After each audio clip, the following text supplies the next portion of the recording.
السلام علیکم ورحمۃ اللہ وبرکاتہ۔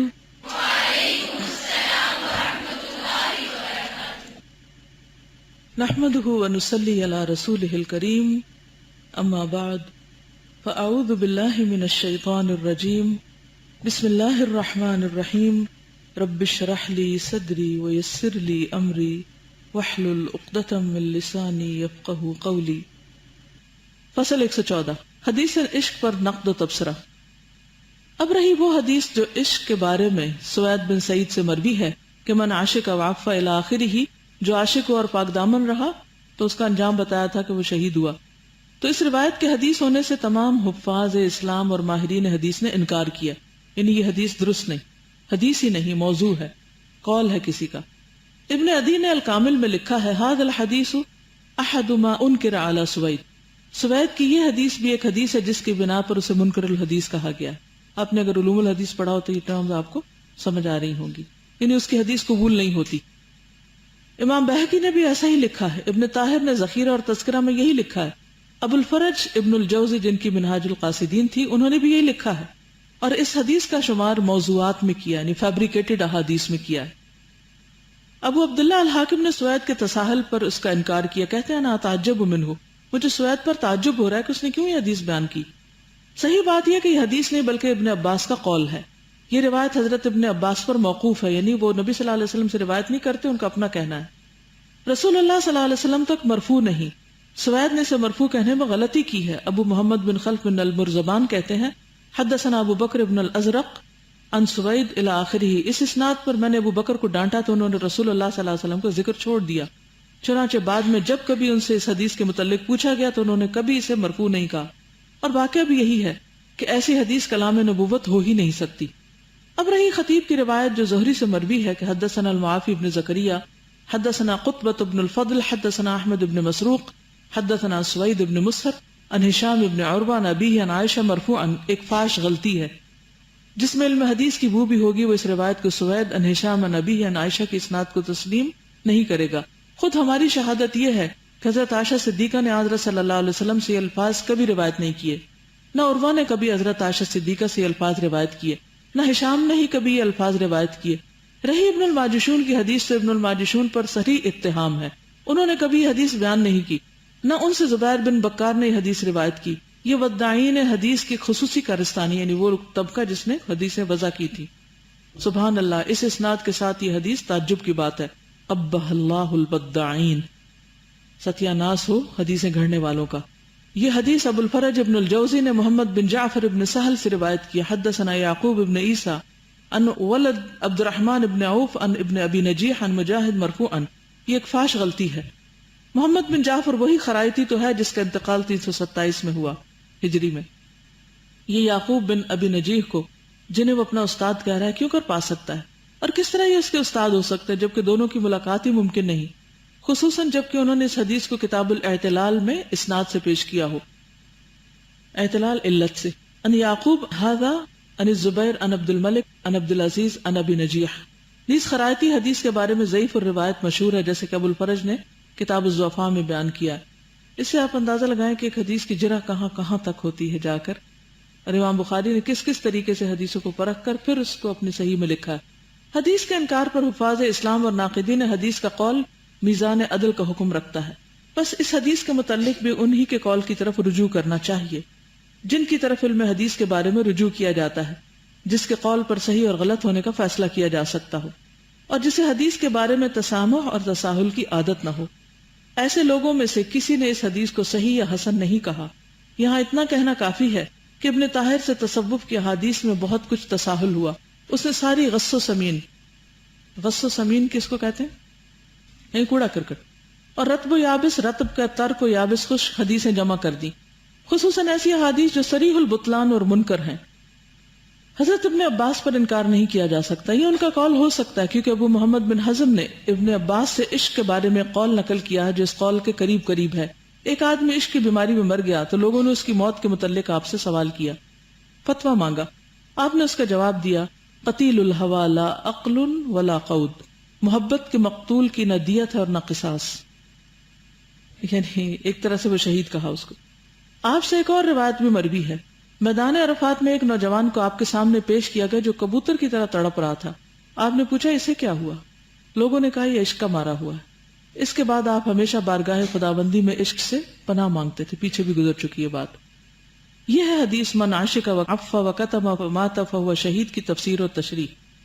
اس کی اگر مزید توضیح و تشریح درکار ہے تو سن لیجئے کہ رسول اللہ صلی اللہ علیہ وسلم کی ایک حدیث میں شہداء کا ذکر آیا. حدیث بالکل صحیح ہے. اس حدیث میں آپ نے فرمایا کہ مقتول فی الجہاد شہید ہے، جو ہیضے سے مر جائے وہ شہید ہے، جو جل کر مر جائے وہ شہید ہے، بچے کی پیدائش کے بعد جو عورت حالت نفاس میں مر جائے وہ شہید ہے، پانی میں ڈوب کر جو مر جائے وہ شہید ہے. اس حدیث میں عشق سے مر جانے والے کا کہیں ذکر نہیں. اور پھر یہ کہ اگر حضرت ابن عباس سے یہ اثر ثابت ہو جائے تب بھی اس سے یہ ثابت ہوتا ہے کہ عاشق اس وقت تک جنت میں داخل نہیں ہو سکتا جب تک وہ اللہ کے خوف کے بارے میں صبر نہ کرے، اللہ کے خوف سے پاک دامن نہ رہے، اللہ تعالیٰ کے لیے اپنا عشق دنیا والوں سے نہ چھپائے. یہ تمام باتیں بھی اس وقت پائی جا سکتی ہیں جب وہ اپنے معشوق پر قدرت پائے اور باوجود قدرت اور قابو کے محبت الہی اور رضا الہی کو ترجیح دے اور صبر و پاک دامنی سے کام لے. اس قسم کا عشق قرآن کریم کے اس حکم میں شامل ہو سکتا ہے تنازعات. اور جو اپنے پروردگار کے حضور میں کھڑا ہونے سے ڈرا اور اپنے نفس کو خواہشوں سے روکتا رہا، اس کا ٹھکانہ بہشت ہے، اس کا ٹھکانہ جنت ہے. سبق کیا ہے؟ میسج کیا ہے؟ کسی مصیبت میں پڑ جانا عین انسانی کمزوری کے مترادف ہے، اس کا انسان ہونا ہے، لیکن پھر اس کے بعد اللہ کے ڈر سے، جیسے پیچھے بھی گزری بات کہ انسان اس کو نہ کسی پہ ظاہر کرے نہ اس کا کسی سے ذکر کرے. کیونکہ بہت سی لڑکیاں پوچھتی ہیں نا کہ اگر ہمیں اپنے کسی کزن سے عشق ہو جائے اور پھر ہماری شادی کسی اور جگہ ہو تو کیا ہم جا کے اپنے شوہر کو بتائیں؟ کیا جواب یہاں لکھا گیا؟ کسی سے بھی ذکر، شوہر کیا دوست، کسی سے بھی کچھ ذکر کی ضرورت نہیں. یہی وجہ کہ آپ دیکھیں حضرت عمر بن عبدالعزیز، حضرت معاویہ، بہت سے لوگ جب وہ قابو بھی پا لیتے تھے، ان کے ہاتھ میں بھی آتی تھی وہ چیز جس سے وہ عشق کرتے تھے، تو وہ اس کو اللہ کے ڈر سے تقوی کی بنا پر اپنی ذات پہ دوسروں کو ترجیح دیتے ہوئے اس کو اپنے سے الگ کر لیتے تھے. اس کمال درجے کا تقوی اور اپنے نفس پر کنٹرول نیز اس فرمان کے تحت آ سکتا ہے. وَلِمَنْ خَافَ مَقَامَ رَبِّهِ جَنَّتَانِ. جو شخص اپنے پروردگار کے حضور میں کھڑے ہونے سے ڈرتا رہا، یعنی اس وجہ سے پھر اس نے کسی غلط کام میں ہاتھ نہیں ڈالا، دل کی بات دل تک ہی رکھی، اس کے لیے 2 باغ ہیں. ہم اللہ العظیم رب العرش الکریم کی جناب میں دعا کرتے ہیں کہ ہمیں ان لوگوں میں شامل کرے جو ہوس پرستی کے مقابلے میں اللہ کی محبت کو اور اس کی خفگی کے مقابلے میں اس کی رضامندی کو ترجیح دیتے ہیں اور اللہ سے اس کا تقرب اور رضامندی چاہتے ہیں. آمین یا رب العالمین. وصلی اللہ علی محمد وآلہ وصحبہ اجمعین. آمین. الحمدللہ. کوئی کچھ کہنا چاہے تو کہے. بسم اللہ الرحمن الرحیم. دنیا میں جب بھی کوئی بیماری نئی آتی ہے یا پرانی کوئی بیماری ہوتی ہے وہ پھوٹتی ہے تو اوپر سے لے کے نیچے تک سب لوگ الرٹ ہو جاتے ہیں، ریسرچیز، ڈاکٹرز، اور ان جگہوں پر بھی جہاں تک بیماری ابھی پہنچی نہیں ہوتی، مثلا جیسے ایڈز نکلی تو کیا کیا ریسرچیز نے کیا کیا کام نہیں کر دکھایا، اور جن علاقوں میں بھی نہیں پہنچی تھی وہاں پر بھی سب کو الرٹ کر دیا گیا. اتنی مہلک بیماری جو ہم اس کتاب میں پڑھ رہے ہیں، میں نے کبھی کسی کو نہیں دیکھا جو دین پڑھاتا ہو اس بیماری کو اتنے عمدہ طریقے سے سمجھاتا. دوسرا یہ کہ یہاں پر ہم دیکھتے ہیں کہ امام قیم انہوں نے کہیں بھی بے وجہ کی شرم نہیں کی اور اصلاح کرنے میں ہر طرح کی مثال اور الفاظ استعمال کیے. یہ چیز دیندار لوگوں کو ضرور سیکھنا چاہیے کہ جہاں تربیت آتی ہے، اصلاح آتی ہے، وہاں اتنا میجر پرابلم ضرور ڈسکس کیا جائے اور لوگوں پر واضح کیا جائے کہ یہ اس طرح کے امراض موجود ہیں اور ان کی ہم کس طرح اصلاح کر سکتے ہیں. جزاکم اللہ خیر. کسی نے لکھا ہے کہ اگر بچے ضد کریں تو کیا لڑکے یا لڑکی کا کردار دیکھے بغیر محبت کی بنا پر نکاح کر دیا جائے؟ مثلا لڑکا بد کردار ہو، شرابی ہو. نہیں، یہ تو نہیں کہا گیا کہ اگر وہ لڑکا بد کردار ہے تو پھر بھی وہ تو پھر فلرٹ ہی کر رہا ہوگا نا. تو اس صورت میں لڑکی کو سمجھانے کی ضرورت ہے یا لڑکے کو سمجھانے کی ضرورت ہے، لیکن دونوں چیزوں میں فرق کیا جائے گا. جو جینون کیسز ہیں وہ الگ ہیں اور جو اس قسم کے ہیں وہ الگ ہیں. السلام علیکم. میرے 2 کویسچنز ہیں. ایک تو یہ کہ لو اور انفیچویشن میں کوئی فرق ہے کہ نہیں ہے، کہ اگر بچے محبت میں مبتلا ہو جائیں تو عموماً ہمیں یہی لگتا ہے کہ یہ ٹیمپرری ہے اور یہ اس سے نکل جائیں گے. سیکنڈلی میرا یہ سوال ہے کہ اگر شوہر کسی کے عشق میں مبتلا ہو جائے تو اس میں عورتوں کا رویہ کیا ہونا چاہیے؟ دوسری شادی کی اجازت دے دینی چاہیے؟ اس میں آپ دیکھیے کہ اللہ تعالیٰ نے اتنی عورتیں تو بہرحال پیدا نہیں کی کہ ہر مرد ایک سے زیادہ شادی کر سکے.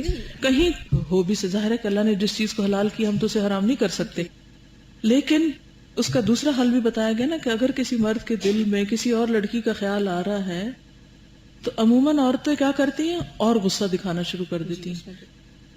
کیا حل کیا بتایا جا رہا ہے کہ عورت اپنے آپ کو اویلیبل کرے ہسبینڈ کے لیے تاکہ اس کے دل سے وہ فطور نکل جائے. جب بھی مرد کسی دوسری عورت سے ذرا سی کوئی ایسی بات کر لیتا ہے یا ذرا عورت کو شک ہوتا ہے کہ یہ لگتا ہے کہ اس کا دھیان کہیں اور چلا گیا تو وہ اس سے روٹ کے بیٹھ جاتی ہے اور اس کا جائز حق بھی نہیں دیتی. وہ اور ریاکشن میں آتا ہے اور معاملہ پہلے سے بھی زیادہ بگڑ جاتا ہے. تو اسی لیے کہا نا کہ اگر عورت تندور پر بھی اور شوہر بلائے تو اس کو نہ نہیں کرنی چاہیے، کہ ہو سکتا ہے وہ کسی ایسی مصیبت میں ہو جس کے لیے وہ بیوی سے ہیلپ چاہ رہا ہو اور بیوی اس کو بلیم کرتی جا رہی ہے کہ بس تمہیں تو مجھ سے ایک ہی چیز چاہیے. تو ان رویوں پر بھی غور کرنا ہے. عام طور پر عورتوں کے غلط رویے کی وجہ سے مرد جو ہیں وہ اپنی عورت کی طرف سے ہٹ کے دوسری طرف جانے لگتے ہیں. لیکن واقعی اگر عشق ہو جائے تو پھر کیس کیا کرنے؟ کیونکہ عورتیں بہت اس کیس. جی ہاں، وہ ظاہر ہے کہ عورت کی ایک فطرت کی اور ایک شراکت جو ہے وہ دنیا کا سب سے مشکل کام ہے. وہ اس کی اپنی جگہ ایک تکلیف ہے، لیکن بہرحال اگر اسے شوہر سے محبت ہے تو اس کو حرام میں پڑنے سے بچانے کے لیے اگر اس کی مدد کر سکتی ہے تو اس پر بھی بہت بڑا اجر ہے. السلام علیکم. وعلیکم السلام. آج کا جو چیپٹر تھا اس کو پڑھ کے مجھے لگا کہ یہ زیادہ تر لڑکوں سے ریلیٹ کرتا ہے. بینگ اے مدر، میرے بھی بیٹے ہیں، ادھر اور بھی بھائی ہیں، مائیں بیٹھی ہیں. مجھے لگا کہ لڑکیوں کی تربیت میں جس طرح ہم شرافت، عزت، محبت ہر چیز ان کو سکھاتے ہیں نا، اس لڑکے سے تم نے اس طرح نہیں بات کرنی، اب تم بڑی ہو گئی ہو، اس کزن سے تم نے اس طرح نہیں کرنا کیونکہ تم اب بڑی ہو گئی ہو، ایک حد، ایک لیمٹ رکھو. اس طرح ہمیں ضرور لڑکوں کی بھی تربیت میں یہ عناصر مد نظر رکھنے ہیں کہ ان کو بھی عورتوں کی رسپیکٹ سکھائیں کہ یہ اگر تمہاری کزن ہے تو اس میں بھی ایک لیمٹ ہے. اور نظر جھکا کے رکھیں، بالکل ہر طرح کے دکھائیں. ہم لڑکیوں کی تربیت پہ بہت کانسنٹریٹ کرتے ہیں لیکن لڑکوں کی تربیت بھول جاتے ہیں، تبھی یہ غول کے غول جاتے ہیں اور ادھر لڑکیوں کو گھورتے ہیں. شکریہ. اگر ہر ماں اپنی ڈیوٹی ادا کرے اور دیکھے کہ اگر اس کا لڑکا اس غول میں شامل ہے تو لگائے دو لا کے واپس، تو غول چھوٹے ہو جائیں گے. جی، یہ بہت ہی اہم سوال آیا ہے. اگر کوئی لڑکی یا عورت اظہار عشق کرے تو اسے کیسے سمجھائیں؟ بعض اوقات اظہار نہایت شدید انداز میں ہو. ابھی آپ نے پڑھا ہے نا کہ اگر کوئی مرد سے عشق کرتا ہے تو اس کے اوپر اللہ تعالیٰ وہ اللہ کی نگاہ سے گر جاتا ہے. ٹھیک ہے، لڑکیوں کی آپس میں دوستی ہوتی ہے، لیکن یہ جو عشق کے درجے کی محبت اور دوستی اور پھر ہر وقت اکیلے بیٹھے رہنا اور پھر اکٹھے گھومنا پھرنا اور اس طرح کے محبت نامے لکھنا، میں سمجھتی ہوں کہ یہ بھی اللہ کی ناراضگی کا ایک حصہ ہے. حل کیا ہے؟ کیا کرنا چاہیے؟ آہوزاری، گریہ اور فریاد اور اللہ کے آگے رونا اور ذکر میں مشغول اور اچھے کام، لیکن یہ بالکل غیر فطری چیز ہے. ہر چیز اپنی لمٹ میں ہی اچھی لگتی. اگر بھائی اور باپ نکاح میں موجود نہ ہو تو نکاح نہیں ہوتا. اگر بھائی ہو اور باپ نہ، ولی ہو، اگر باپ کسی وجہ سے نہیں راضی اور بھائی کروا رہا ہے تو بھائی بھی ہو سکتا ہے ولی. میں نے کسی کو اللہ کے لیے چھوڑا، اس پہ دل مطمئن بھی ہے، مگر بعض کا دل بہت اداس ہو جاتا ہے اور اس کو سوچنے لگتی ہوں اور یہ فیلنگ بہت گلٹی لگتی ہے، مگر اس سے چھٹکارا نہیں پا سکتی. کیا کرنا چاہیے؟ اپنے آپ کو مفید کام میں مشغول کرنا چاہیے. جب آپ کی مصروفیت ہوگی تو آپ کے لیے وہ آہستہ آہستہ وہ خیال بھی ختم ہوتا چلا جائے گا. کل آپ نے کہا تھا جو اللہ سے محبت کرتا ہو اور اللہ جس سے محبت کرتا ہو اس شخص سے محبت کی جائے. اب ہمیں کیسے معلوم ہوگا کہ اللہ اس شخص سے محبت کرتا ہے یا وہ اللہ سے محبت کرتا ہے؟ اس کے ماتھے پہ لکھا ہوا دیکھنا چاہتے ہیں؟ اس کے اعمال سے ہی پتہ چلے گا نا، اس کی ایکٹیویٹی سے، اس کی مشغولیات سے، اس کے شوق، اس کے کام، اس سے پتہ چلے گا. اب اگر کوئی شخص ناجائز قسم کی محبت میں گرفتار ہے تو آپ سمجھیں گے کہ اللہ اسے محبت کر رہا ہے. تو یہ علامات ہوتی ہیں ہر چیز کی. ایسی چیزیں علامتوں سے پہچانی جاتی ہیں، کوئی صاف لفظوں میں کہیں لکھا ہوا آپ کو نہیں ملے گا. اور ویسے بھی یہ کہ ایسی محبت اللہ سے مانگنی چاہیے کہ اللہ جس سے تو محبت کرتا مجھے اس کی محبت ہے، تاکہ وہ محبت تیری محبت کے قریب کرے. ٹھیک ہے، اللہ تعالیٰ آپ سب کو خوش رکھے اور بہترین جزا دے. سبحان اللہ والحمد للہ ولا الہ الا اللہ واللہ اکبر ولا حول ولا قوة الا باللہ العلی العظیم. اللہم صل علی محمد وعلی آل محمد کما صلیت علی ابراہیم وعلی آل ابراہیم انک حمید مجید. اللہم بارک علی محمد وعلی آل محمد کما بارکت علی ابراہیم وعلی آل ابراہیم انک حمید مجید. ربنا ظلمنا انفسنا وان لم تغفر لنا وترحمنا لنكونن من الخاسرین. ربنا هب لنا من ازواجنا وذرياتنا قرة اعین واجعلنا للمتقین اماما. ربنا آتنا في الدنيا حسنة وفي الآخرة حسنة وقنا عذاب النار. ربنا لا تزغ قلوبنا بعد إذ هديتنا وهب لنا من لدنك رحمة إنك أنت الوهاب. ربنا لا تؤاخذنا إن نسينا أو أخطأنا. ربنا ولا تحمل علينا إصرا كما حملته على الذين من قبلنا. ربنا ولا تحملنا ما لا طاقة لنا به واعف عنا واغفر لنا وارحمنا انت مولانا فانصرنا على القوم الكافرين. یا حی یا قیوم برحمتک نستغیث لا الہ الا انت سبحانک سبحانک سبحانک انی کنت من الظالمین. یا حی یا قیوم برحمتک نستغیث اللہم انا نسألک من الخیر کلہ عاجلہ وآجلہ ما علمنا منہ وما لم نعلم ونعوذ بک من الشر کلہ عاجلہ وآجلہ ما علمنا منہ وما لم نعلم. اللہم انا نعوذ بک من جہد البلاء ودرک الشقاء وسوء القضاء وشماتة الأعداء. اللہم انا نعوذ بک من النفاق. اللہم اکفنا بحلالک عن حرامک واغننا بفضلک عمن سواک. رب ارحمہما کما ربیانی صغیرا. اللہم اغفر لهم وارحمهم وعافهم واعف عنهم واکرم نزلهم ووسع مدخلهم واغسلهم بالماء والثلج والبرد ونقهم من الخطايا كما ينقى الثوب الأبيض من الدنس. اللهم ابدلهم دارا خيرا من دارهم واهلا خيرا من اهلهم وازواجا خيرا من ازواجهم. اللهم ادخلهم الجنة وعزهم من عذاب القبر ومن عذاب النار. اللہ ہمارا نفاق دور کر دے، اللہ ہمیں شعور دے، سمجھ دے، نفع مند علم عطا فرما. اللہ ہمیں توبہ کی اور سچی توبہ کی توفیق دے. اللہ تو ہماری اصلاح کر دے، ہمیں اپنے ساتھ جڑے رہنے کی توفیق دے. یا رب العالمین یا ارحم الراحمین، ہمارے اندر کی ریاکاری اور ہر طرح کا شر دور کر دے. ہمیں ہمارے نفس کے شر سے بچا. اللہ ہمیں ہر طرح کے صغیرہ کبیرہ شرک سے بچا، ہر طرح کے صغیرہ کبیرہ گناہوں سے بھی بچا. اللہ جو بہنیں یہاں آئی ہیں، جو بچیاں آئی ہیں، اللہ سب کا آنا قبول فرما اور ہم میں سے کوئی بھی یہاں سے بدبخت نہ لوٹے. یا رب العالمین، جو کچھ ہم نے سیکھا ہے ہمیں عمل کرنے والا بنا. اللہ پاک قرآن پاک کی جو نعمت اور دولت ان سب کو تو نے عطا کی ہے، یا اللہ یہ قیامت کے دن ان سب کے حق میں حجت بنے، خلاف نہ بنے، اور ہمیں اس کے صحیح معنی سمجھا دے اور اس کو عمل والی کتاب ہمارے لیے بنا دے. یا اللہ تو اس کا نور ہر جگہ پھیلا دے، اپنی ساری مخلوق کو اس سے سیراب کر دے اور اس کام میں ہمارا حصہ ڈال دے. اللہ اس جگہ کو آباد رکھنا. یا اللہ یہاں پر اپنی رحمت نازل کرتے رہنا، مخلص ساتھی دینا. یا رب العالمین ہم سب کی نیتوں کو درست کر دے، مشکلات آسان کر دے، سب کی تکلیفیں، بیماریاں، دکھ دور فرما دے. ہماری اولادوں کو ہدایت دے دے، انہیں ہماری آنکھوں کی ٹھنڈک بنا دے، ہمارے شوہروں کو ہمارا مددگار بنا دے، جن بچیوں کی شادی نہیں ہوئی انہیں بہترین نیک شوہر عطا فرما۔ یا رب العالمین ہماری دنیا اور آخرت دونوں سنوار دے۔